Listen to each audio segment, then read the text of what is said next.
आज का जो हमारा टॉपिक होने वाला है क्लास में वो यमुना नदी होने वाला है। और यमुना नदी के बाद में हम कराकोरम, लद्दाख, जाश्कर इन श्रेणियों के बारे में भी डिस्कस करेंगे। और जो कल हमने गंगा नदी पढ़ा था उसका हम लास्ट में रिवीजन करेंगे। हमारा पहला ध्यान जो रहता है, फोकस रहता है रिवीजन पर रहता है। यदि आप किसी भी क्लास का रिवीजन या किसी भी टॉपिक का रिवीजन बार बार करोगे तो हमें वो आसानी से याद हो जाएगा। देखिए क्लास, जो ये यमुना नदी है ये क्या है, गंगा की सहायक नदी है ये। ठीक है, यमुना क्या है, गंगा की सहायक नदी है। ये प्रयागराज में जाकर गंगा नदी से मिल जाती है। जो यमुना नदी है कहाँ से निकलती है, बंदरपुर चोटी से निकलती है। ये उत्तराखंड के यमुनोत्री ग्लेशियर कहाँ से निकलती है, यमुनोत्री ग्लेशियर से निकलती है। यमुना नदी प्रयागराज में जाकर गंगा नदी में मिल जाती है। यमुना नदी उत्तराखंड के बंदरपुर चोटी से निकलती है, यानी यमुनोत्री ग्लेशियर से ही है निकलती है। एक नदी को और याद रखना है, जो सोन नदी है ये कहाँ से निकलती है, अमरकंटक से निकलती है और यह भी गंगा में जाकर मिल जाती है। इस नदी को जरूर याद रखना है कि दक्षिण भारत से कौन सी नदी है जो गंगा में जाकर मिल जाती है, तो सोन नदी है। ये सबसे ज़्यादा इंपॉर्टेंट है क्लास ये। आइए अब यमुना नदी का अध्ययन करते हैं। तो यमुना नदी में की जो सहायक नदियाँ है वो कौन सी है, चंबल है, बेतवा है और केन है। ये क्या है, यमुना नदी की सहायक नदियाँ हैं। जो चंबल नदी है ये कहाँ से निकलती है, ये मध्य प्रदेश से निकलती है और इटावे में जाकर यमुना नदी से मिल जाती है। उसके बाद बेतवा नदी को देखते हैं, तो ये भी मध्य प्रदेश से निकलती है और केन नदी भी क्या है, ये मध्य प्रदेश से निकलती है। जो यमुना नदी है गंगा की सबसे बड़ी सहायक नदी है।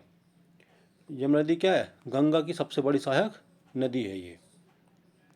एक पॉइंट और जो हम रिवीजन करना है, हमने कल गंगा नदी को पढ़ा था।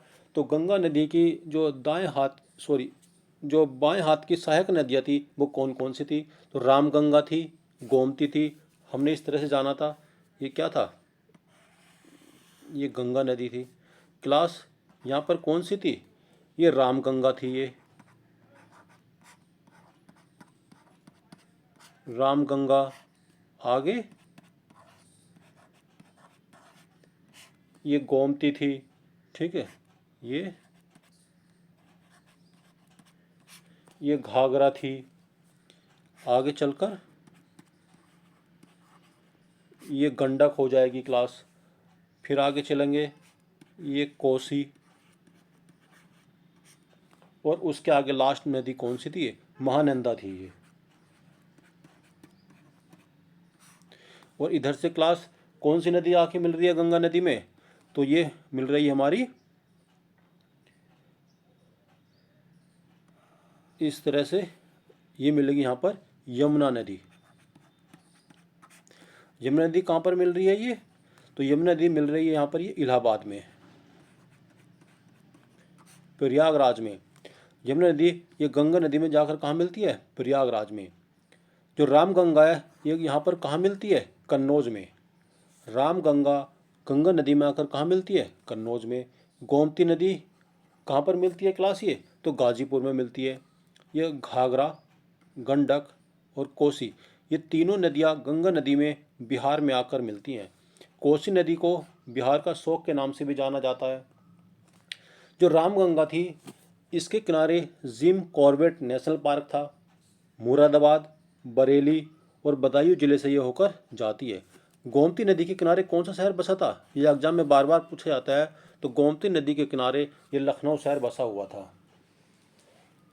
जो गंडक नदी थी इसको नेपाल में नारायणी के नाम से भी जानते हैं या गंडकी के नाम से भी जानते हैं।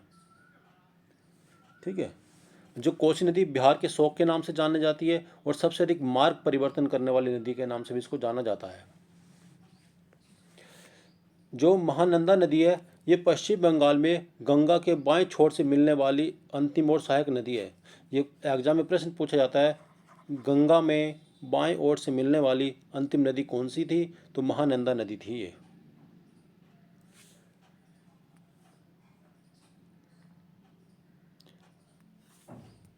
इसके बाद हम आज क्लास देखते हैं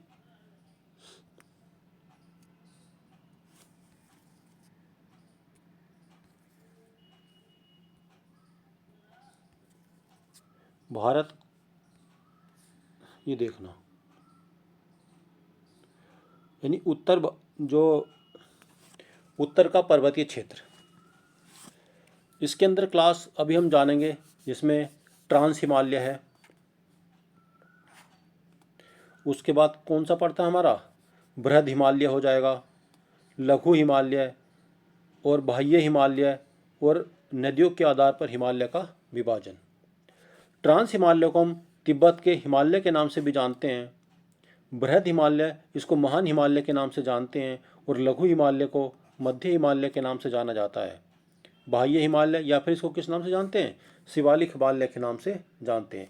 आइए क्लास सबसे पहले इस मैप को देखते हैं, तभी आप इसको आसानी से समझ सकोगे।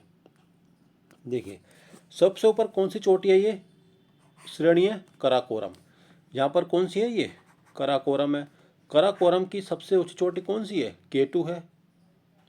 लद्दाख श्रेणी ये है क्लास, कराकोरम के नीचे कौन सी है, लद्दाख श्रेणी है। लद्दाख श्रेणी की सबसे ऊंची चोटी कौन सी हो जाएगी, राकापोशी। इन पॉइंट को आपको याद रखना है, थ्योरी आगे जब हम डिस्कस करेंगे तो आपके लिए काफ़ी आसान हो जाएगी। लद्दाख श्रेणी की सबसे ऊंची चोटी कौन सी है, K2 है। सॉरी, लद्दाख की कौन सी हो जाएगी, राकापोशी, और कराकोरम की सबसे ऊंची चोटी कौन सी हो जाएगी, ये K2 हो जाएगी। उसके बाद हमने जब आपको सिंधु नदी पढ़ाया था, लद्दाख और जास्कर श्रेणियों के मध्य से कौन सी नदी बहती है, ये बह रही है यहाँ पर, तो ये सिंधु नदी हो जाएगी। ये सिंधु नदी कहाँ से निकलती है क्लास, ये तो ये कैलाश मानसरोवर से निकलती है। सिंधु नदी कहाँ से निकलती है, तिब्बत के कैलाश मानसरोवर से निकलती है। यहाँ से हमारी ब्रह्मपुत्र नदी भी निकलती है और सतलुज नदी भी निकलती है। कैलाश मानसरोवर से कौन सी नदी निकलती है, सिंधु नदी निकलती है, सतलुज नदी निकलती है और ब्रह्मपुत्र नदी निकलती है। इन सभी पॉइंट्स को आपको याद रखना है। हमने बताया था लद्दाख और जास्कर श्रेणियों के मध्य कौन सी नदी बहती है, तो सिंधु नदी बहती है, ये लद्दाख और जास्कर श्रेणियों के मध्य में। आगे कौन सी है क्लास, ये यहाँ पर देखेंगे हम, ये जास्कर जो श्रेणी है इसकी सबसे ऊंची चोटी कौन सी हो जाएगी, तो कामेट पर्वत हो जाएगी। जास्कर श्रेणी की सबसे ऊंची चोटी कौन सी हो जाएगी, ये कामेट पर्वत हो जाएगी। नीचे यहाँ पर क्या पड़ेगा क्लास, ये पीर पंजाल पड़ेगा। यहाँ पर क्या पड़ेगा, ये जास्कर श्रेणी के नीचे ये धौलाघर पड़ेगा। तो पीर पंजाल और धौलाघर कहाँ पर है, ये जास्कर श्रेणी के नीचे पड़ता है ये। और धौलाघर के नीचे क्या पड़ेगा क्लास, ये हमारा शिवालिक हिमालय भी पड़ेगा। सबसे नीचे कौन सा हिमालय हो जाएगा, ये शिवालिक हिमालय। तो क्लास इन सभी का क्रम को याद रखना है ताकि आप थ्योरी को आसानी से समझ सकें। तो सबसे ऊपर कराकोरम, फिर लद्दाख, फिर जास्कर, फिर पीर पंजाल और ये धौलाघर, और सबसे नीचे कौन सा हो जाएगा, ये शिवालिक हिमालय हो जाएगा। क्लास उत्तर भारत का सबसे उत्तर में कौन सा पर्वत पड़ता है, तो नंगा पर्वत। उत्तर भारत का उत्तर में कौन सा पर्वत पड़ता है क्लास, ये तो नंगा पर्वत पड़ता है। इन सभी पॉइंट को आपको याद रखना है। आगे देखते हैं क्लास हम। अब हम जो अध्ययन करने जा रहे हैं, ये ट्रांस हिमालय का अध्ययन करने जा रहे हैं। इसको हम तिब्बत हिमालय के नाम से भी जानते हैं। जो ट्रांस हिमालय है, इसको किस नाम से जानते हैं हम, तिब्बत के हिमालय के नाम से भी जानते हैं। यह एक यूरेशियन प्लेट का भाग है। जो तिब्बत हिमालय है या ट्रांस हिमालय है, ये यूरेशियन प्लेट का ही भाग है।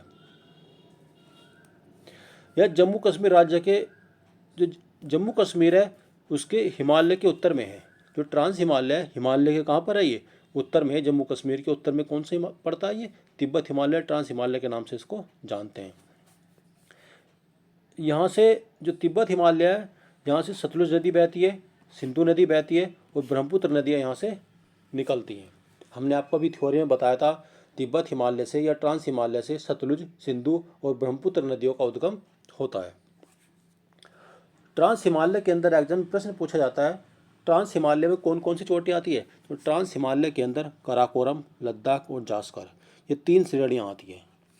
ट्रांस हिमालय में कौन सी श्रेणियाँ आती हैं, तो ट्रांस हिमालय के अंदर 3 श्रेणियाँ आती हैं। कराकोरम हो जाएगा, ठीक है, ये कराकोरम हो जाएगा, लद्दाख हो जाएगा और जास्कर हो जाएगा। जैसे कि आप जानते हैं, ये हमारा क्या है, ये कराकोरम श्रेणी हो जाएगी। कराकोरम श्रेणी में ही सियाचिन ग्लेशियर पड़ता है। एग्जाम में प्रश्न पूछा जाता है, सियाचिन ग्लेशियर किस श्रेणी में स्थित है, तो ये कराकोरम श्रेणी में स्थित है और ट्रांस हिमालय का ये भाग है। जो सियाचिन ग्लेशियर है क्लास, ये नुब्रा घाटी में स्थित है। सियाचिन ग्लेशियर कहाँ पर है? ये कराकोरम का पार्ट है। सियाचिन ग्लेशियर किसका पार्ट है? कराकोरम श्रेणी का पार्ट है और नुब्रा घाटी में स्थित है। क्या है? सियाचिन ग्लेशियर। आगे कुछ ग्लेशियर और हैं, इसमें बलटोरा ग्लेशियर है, बियाफो ग्लेशियर है और हिस्पर ग्लेशियर है। ये 3 ग्लेशियर को और याद रखना है जो कराकोरम श्रेणी में स्थित है। हिस्पर है, बियाफो है और बलटोरा है। बलटोरा, बियाफो और हिस्पर कहाँ पर है? कराकोरम श्रेणी में स्थित है। कराकोरम श्रेणी की सबसे ऊंची चोटी कौन सी हो जाएगी क्लास? तो ये K2 हो जाएगी। 8611 मीटर की है। इसको गाडविन आस्टिन के नाम से भी जाना जाता है। मुझे उम्मीद है क्लास आपको सभी काराकोरम श्रेणी के पॉइंट याद हो गए होंगे। देखिए, काराकोरम श्रेणी की सबसे ऊंची चोटी कौन सी है? K2 है, 8611 मीटर की है। सियाचिन ग्लेशियर ये काराकोरम श्रेणी में स्थित है जो नुब्रा घाटी में स्थित है। यहाँ पर 3 ग्लेशियर और है, बलटोरा, बियाफो और हिस्पर। कौन कौन से हैं? बलटोरा, बियाफो और हिस्पर। ये कहाँ पर पड़ते हैं? काराकोरम श्रेणी में स्थित हैं ये। आगे देखते क्लास, अब हम लद्दाख श्रेणी को देखते हैं। देखिए, जो लद्दाख श्रेणी है ये काराकोरम और लेह के, ठीक है, जो हमारी कौन सी हो जाएगी? लद्दाख श्रेणी। ये कहाँ पर है? काराकोरम के दक्षिण में और लेह के उत्तर में है। काराकोरम श्रेणी के देखिए, इसके नीचे क्या पड़ेगा? दक्षिण पड़ेगा ये।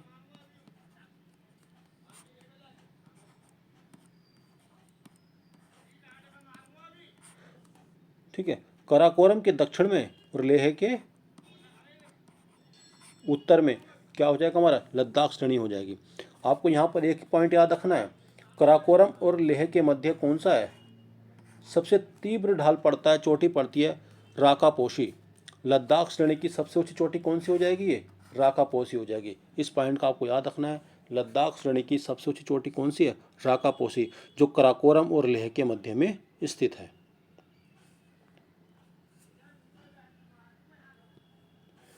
अब देखिए क्लास, जास्कर श्रेणी को बात करते हैं। यह लद्दाख और हिमालय के मध्य में है। लद्दाख और महान हिमालय के मध्य में कौन सा है? जास्कर श्रेणी स्थित है ये। यानी लद्दाख के दक्षिण में हो जाएगा नीचे को, और महान हिमालय के उत्तर में कौन सी हो जाएगी? हमारा जास्कर श्रेणी हो जाएगी।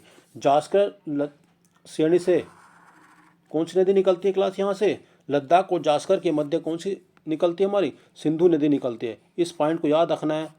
लद्दाख और जास्कर श्रेणी के मध्य से कौन सी नदी निकलती है? सिंधु नदी निकलती है। एग्जाम में ये प्रश्न बार बार पूछा जाता है। जास्कर की सबसे ऊंची चोटी कौन सी हो जाएगी? कामेट। जास्कर श्रेणी की सबसे ऊंची चोटी कौन सी हो जाएगी क्लास? ये तो कामेट हो जाएगी ये। देखिए क्लास, एक बार इसको हम फिर से रिवीजन कर लेते हैं।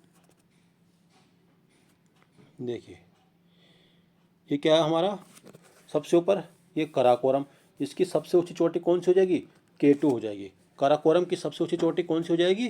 K2 हो जाएगी। लद्दाख, लद्दाख की कौन सी हो जाएगी क्लास? राकापोशी हो जाएगी। जास्कर, लद्दाख और जास्कर के मध्य से कौन सी नदी बहती है? सिंधु नदी बहती है। नीचे कौन सी हो जाएगी? पीर पंजार, और ये धौलाघर हो जाएगा। इसके नीचे शिवालिक हो जाएगा। सिंधु नदी, ब्रह्मपुत्र नदी और सतलुज नदी कहाँ से निकलती हैं? ये कैलाश मानसरोवर से निकलती हैं, यानी तिब्बत हिमालय से निकलती हैं। जास्कर की सबसे ऊंची चोटी कौन सी हो जाएगी? कामेट हो जाएगी क्लास। यदि यह वीडियो आपको पसंद आती है तो वीडियो को लाइक कीजिए, सब्सक्राइब कीजिए और शेयर कीजिए, ताकि आप आने वाली क्लासों को देख सकें, जिसके अंदर हम डिस्कस करेंगे महान हिमालय की, मध्य हिमालय की, शिवालिक हिमालय की, और नदियों के आधार पर हिमालय को किस तरह से विभाजित किया गया है, उन्हीं को मैप के माध्यम से देखेंगे।